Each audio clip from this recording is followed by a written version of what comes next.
আল্লাহ রাব্বুল আলামিন বলেন, শোনো কি হবে। ফাহাবিতাত আমালুহুম ফালা নুকিমু লাহুম ইয়াওমাল কিয়ামাতি ওয়াজনা।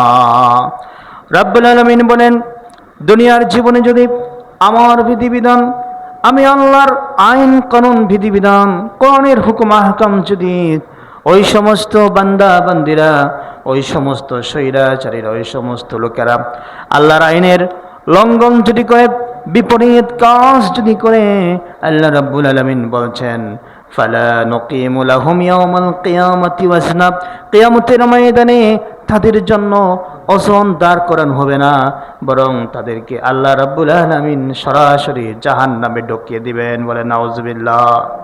ফাহাবিতাত আমালুহুম, কারণ তাদের আমল সমূহ ধ্বংস হয়ে গেছে, নিষ্ফল হয়ে গিয়েছে, ব্যর্থ হয়ে গিয়েছে, যারা আল্লাহর আয়াত সমূহ অস্বীকার করে, যারা আল্লাহর আয়াত সমূহ কি করে?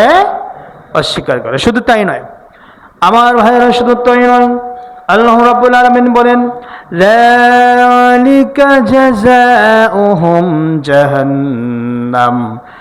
কিয়ামতের দিন আল্লাহ রাব্বুল আলামিন কিয়ামতের ময়দানে ওই সমস্ত কাফের মুশরিকদেরকে আল্লাহর নিদর্শন, আল্লাহর আয়াত, আল্লাহর হুকুম আহকাম, আল্লাহর কোরআনের আইন, কোরআনের বিধান যারা লঙ্ঘন করেছে তাদেরকে কিরকম শাস্তি দিবেন।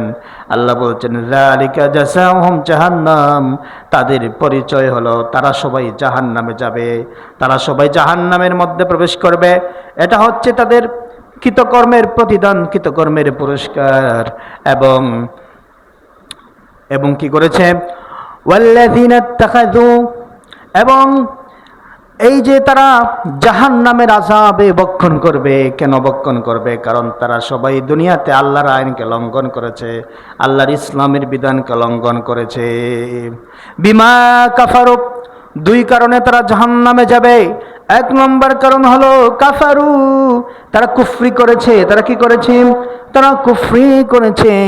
আরেকটা কারণ হয়েছে ওয়াল্লাযীনা ইত্তাখাযু আয়াতি ওয়া রাসূলি হুজুয়া, আমি আল্লাহর আয়াত সমূহ, আমার নিদর্শন সমূহ, আমার আনিত জীবন বিধান কোরআন ইসলাম, দুনিয়াতে যত নবী আলাইহিস সালাম আগমন করেছেন, আদম থেকে নিয়ে, সাইয়্যিদুনা আদম থেকে নিয়ে আমার নবী মুহাম্মদ রাসূলুল্লাহ সাল্লাল্লাহু আলাইহি সাল্লাম পর্যন্ত যত নবী এসেছেন, সমস্ত নবীর আনিত গাইডলাইন, আনিত নির্দেশনা, জীবন বিধানকে যারা অস্বীকার করেছে, এবং ওয়া রাসূলি হুজুয়া, নবীদেরকে নিয়ে, আল্লাহর আইনকে নিয়ে যারা ঠাট্টা বিদ্রূপ করেছে, তারা সবাই জাহান্নামে প্রবেশ করবে।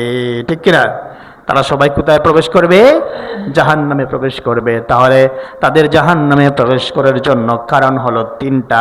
এক নম্বর কারণ হলো বিমা কাফারু, তারা কুফরি করেছে আল্লাহর বিধান সমূহকে। দুই নম্বর কারণ হলো ওয়াত্তাখাযু আয়াতি, আল্লাহর আয়াতকে গ্রহণ করে নাই। ওয়াত্তাখাযু আয়াতি ওয়া রাসূলি হুজুয়া, আল্লাহর আয়াতকে লঙ্ঘন করেছে এবং তার নবী রাসূলদেরকে নিয়ে ঠাট্টা বিদ্রূপ করেছে। বলেন নাউজুবিল্লাহ।